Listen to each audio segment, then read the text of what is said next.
मराठी भाषा संदर्भात जसे एकवटलायत तसेच मराठी खाद्यपदार्थांची विक्री प्रत्येक ठिकाणी व्हावी याकरिता सुद्धा सर्वांनी एकत्र यावे। कुठल्याही उपहारगृहामध्ये इडली डोसा असे पदार्थ मिळतात। मराठी खाद्यपदार्थ पोहा खिचडी इत्यादी बाबत उठाव व्हावा जेणेकरून मुंबईत मराठी उपहारगृहाला बळ मिळेल अशा पद्धतीचं ट्विट राष्ट्रवादी काँग्रेस अजित पवार यांच्या पक्षातील आमदार अमोल मिटकरी यांनी केले। एकीकडे काल राज्य सरकारने हिंदी सक्तीचे दोन्ही GR रद्द केलेत आणि राष्ट्रवादी काँग्रेस अजित पवार यांच्या पक्षातील आमदार संग्राम जगताप यांचे मुस्लिम बांधवांविषयी होणारे वक्तव्य या सर्वांवर पक्षाची काय भूमिका आहे या सगळ्यांवर अमोल मिटकरी यांच्याशी बातचीत केली आहे आमच्या प्रतिनिधी मीनाक्षी म्हात्रे यांनी। माझ्यासोबत आमदार अमोल मिटकरी आहेत। अमोलजी, एक ट्विट तुम्ही केलेला आहे, ज्या पद्धतीत मराठी भाषेसाठी एकवटलात त्याच पद्धतीत आता मराठी खाद्यपदार्थांसाठी देखील त्याची विक्री सर्वच ठिकाणी व्हावी आणि उपहारगृहाला म्हटलं चांगलं बळ मिळेल अशा पद्धतीचं एक ट्विट तुम्ही केलेलं आहे। काय नेमकं या माध्यमातून तुम्हाला सांगायचा प्रयत्न आहे? अजिबात ते ट्विट उपहासात्मक नाही, ते काही कुठली कोपरखडी नाही किंवा ते ट्विट कुठली टिंगलटवाळी नाही, ते गांभीर्याने केलेलं ट्विट आहे। मंत्रालयाच्या समोर फेरीवाले बसतात, त्या फेरीवाले जे पोहे विकतात मराठी माणसं असतात, सकाळी 5 वाजतापासून कष्ट करतात। महानगरपालिकेतली भैया लोक येतात, ते कॉन्ट्रॅक्च्युअल बेसिकवर ठेवलेली आहेत, ते त्यांचं दुकानच उचलून घेऊन जातात। पण त्याच्याच बाजूला उत्तप्पा, वडापाव, मेदूवडा हे सगळे साऊथ इंडियन पदार्थ विकायला म्हणजे खायला भेटतात। विधिमंडळात सुद्धा हे तुम्हाला स्टॉल दिसतोय आपला, यात सुद्धा साऊथ इंडियन आहेत सगळे। आम्ही आमच्या सभापती साहेब असतील किंवा आणखी वेगवेगळ्या नेत्यांच्या दालनात जातो, त्यातही कुठं मराठी खाद्यपदार्थ काही दिसत नाहीत। फुटाणे बिटाणे असं काही असायला पाहिजे। अरे मराठी माणूस जगणं म्हणजे काय, त्याच्या पोटावर लाथ पडणार नाही ह्याची काळजी घेणं। फेरीवाल्यासंदर्भात मुंबई महानगरपालिकेच्या कर्मचाऱ्यांचा आणि अधिकाऱ्यांचा जो दुजाभाव आहे आणि जी मस्ती महाराष्ट्राच्या बाहेरून येणारी लोक त्या मराठी माणसावर करतात, याला सुद्धा ताळेबंद लागला पाहिजे। या आशयाचं ते ट्विट आहे। आणि नुसता ढोकळा कुठेही, ढोकळा फक्त गुजरातपूरचा मर्यादित होता, तो ढोकळा आता महाराष्ट्रात घुसला आहे, ते फाफळा आता महाराष्ट्रात घुसला आहे, पण महाराष्ट्राचा पोहा उकळपेंडी गुजरातमध्ये नाही घुसली।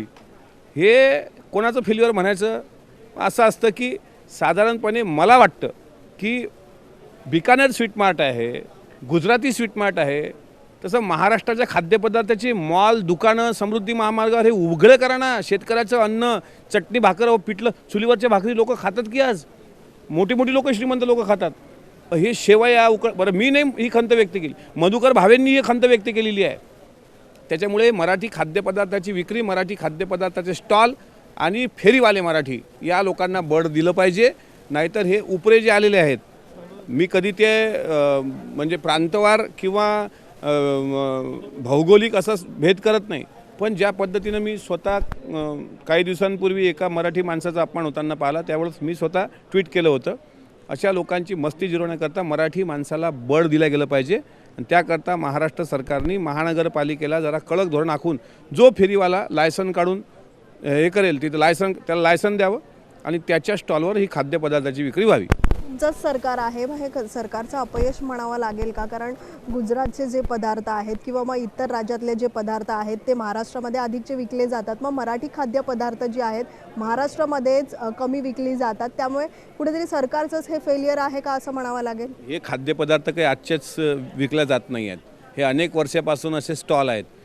मी एक तुम्हाला सांगतो, पतंजलीची बिस्किटं ज्या चवीनं लोक, श्रीमंत लोक खातात, अनेक प्रोडक्ट जे घरात खातो आपण मोठ्या मोठ्या मॉलमधले, त्यापेक्षा कसदार, चवदार आणि मेहनतीने बनवलेले अनेक बिस्किट तुम्हाला बचत गटाच्या महिला करताना दाखवतात।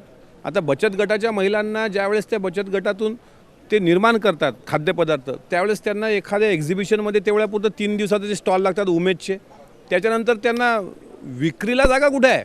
म्हणजे मी तर म्हणतो सरकारने अशी स्कीम काढावी की एखाद्या गावात जर महिला बचत गट असेल, त्यांनी शेवया बनवल्या, मूगवळ्या बनवल्या, पापडं बनवले, ते विक्रीचं केंद्रसुद्धा तिथं उपलब्ध व्हावं ग्रामीण पातळीवर आणि तो माल सरकारने विकत घ्यावा, त्यानंतर त्या महिलेला बळ मिळेल।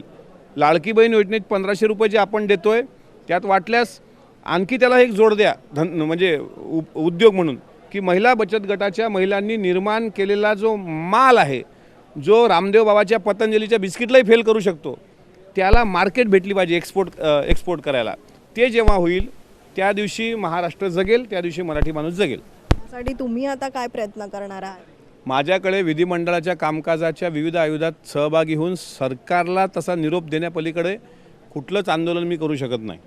मी काय करू शकणार की ज्यावेळेस मला सभागृहात बोलण्याची संधी मिळेल त्यावेळेस मी हे दाखवणार की मराठी भाषेच्या बाबतीत जो GR शासन निर्णय आला होता तो आपण रद्द केला किंवा मागे घेतला.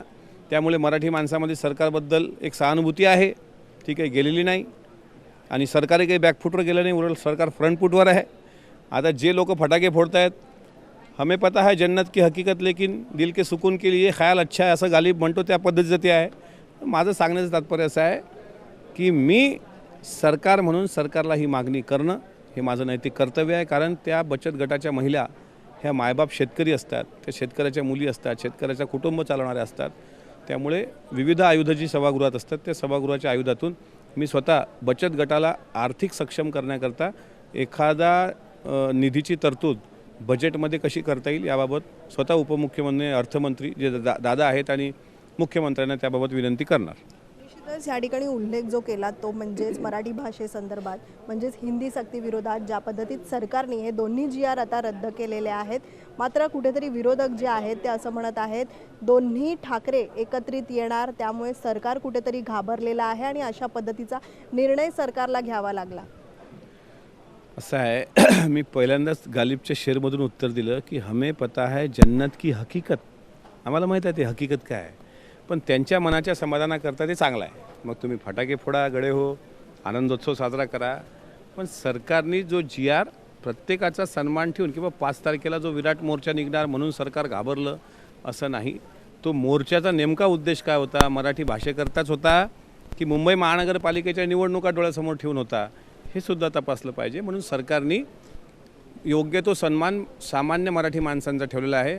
यांना वाटत असेल की आपल्यामुळे सरकार घाबरलं तर यांना यांचा लोकोत्सव साजरा करण्याचा अधिकार आहे, त्यांनी खुशाल करावा. निश्चितच तुमच्या पक्षाचेच म्हणजेच नगरचे आमदार संग्राम जगताप हे सध्या मुस्लिम बांधवांच्या विरोधात अनेक वक्तव्य करतायत, अपशब्द वापरतायत. पक्षाची काय भूमिका आहे नेमकी? पक्षाची भूमिका सेक्युलर भूमिका आहे. शिवशाहू फुले आंबेडकरवादी हीच विचारधारा राष्ट्रवादी काँग्रेस पक्षाची आहे, ती अजितदादाची आहे. त्यामुळे सर्वात जास्त 10% तिकीट वाटपात राष्ट्रवादी काँग्रेस पक्ष 1 नंबरवर होता. अनेक मुस्लिम बांधवांना आपण त्या ठिकाणी तिकीट दिलं. इद्रिस नायकवडी हे विधान परिषदेचे एकमेव सदस्य आहेत जे काँग्रेसला करता आला नाही, पण आमच्या पक्षात मुस्लिम सदस्य आहेत. त्याच्यामुळे राष्ट्रवादी काँग्रेस पक्षाची भूमिका म्हणजे अजितदादाची विचारधारा ही शिवशाहू फुले आंबेडकरवादी आहे. आता एखाद्या आमदारांनी तसं वक्तव्य करून एखाद्याच्या भावना दुखवणं, तेही भगवी टोपी घालून, मला असं वाटते त्यांना हिंदू धर्मच समजला नाही. कुठल्याही धर्माच्या भावना दुखवण्याचा तुम्हाला अधिकार नाही. भगवी टोपी घातलेलं एक संप्रदाय आमच्याकडं खेड्यापाड्यात काम करतो, त्याचं नाव आहे गुरुदेव सेवा मंडळ आणि त्याची स्थापना केली होती राष्ट्रसंत तुकडोजी महाराजांनी. आणि त्या भगवी टोपी घालणारी लोक भजन म्हणतात आजही, मस्जिद में भी है खुदा मंदिरों में राम है, आणि का छळता दुसऱ्या धर्मा का यात मिळे प्रभू प्रेमा. की मस्जिदमध्ये अल्लाह असेल, मंदिरात राम असेल तर तुम्ही दुसऱ्या धर्माला छळण्याचा तुम्हाला अधिकार नाही. हे भगवी टोपी घालून भजनं म्हणणारी लोकं आम्ही पाहिलेली आहेत. किंवा जगद्गुरू तुकाराम महाराजची पालखी पहिल्या आरतीकरता विसावा घेते, ती अनगडच्या बाबा फकीराच्या दर्ग्यावर, ही परंपरा आहे. आता असं कोणीतरी येऊन मुस्लिम समाजाला बोलत असेल किंवा अबू आझमी जे वारीबद्दल बरळले त्याचंही कोणी समर्थन केलं नाही. तुम्हाला एकतर राष्ट्रवादीची विचारधारा समजली नाही आणि राष्ट्रवादीच्या काँग्रेस पक्षाच्या विचाराच्या पलीकडे जर कोणी काम करत असेल, त्याला छेद देत असेल तर त्याच्यावर काय कारवाई केली पाहिजे हे पक्षाचे नेते ठरवण्याला सक्षम आहेत. निश्चितच पण 2014 आणि 2019मध्ये मुस्लिम बांधवांच्याच या मताच्या सगळ्या जोरावरती संग्राम जगताप जे आहेत ते निवडून आले. मात्र आता अशा पद्धतीत ते का वागत आहेत? खरं तर मंत्रिपद त्यांना मिळालं नाही म्हणून अशी त्यांची वागणूक होत चाललेली असं चर्चेत आहे. कुठलाही आमदार निवडून आल्यानंतर तो कोणी हिंदूचा राहत नाही किंवा मुसलमानाचा राहत नाही. तो गांभीर्यपूर्वक दृढकथन करून शपथ घेत असतो किंवा ईश्वर साक्षी ठेवून शपथ घेत असतो किंवा संविधानाला साक्षी ठेवून शपथ घेत असतो. त्यावेळेस तो जनतेचा प्रतिनिधी असतो, त्याला हिंदू मुस्लिम ख्रिश्चन असा भेद करता येत नाही. आता ते तसं का बोलतायत, का वागतायत हे तुम्ही त्यांना विचारलं पाहिजे.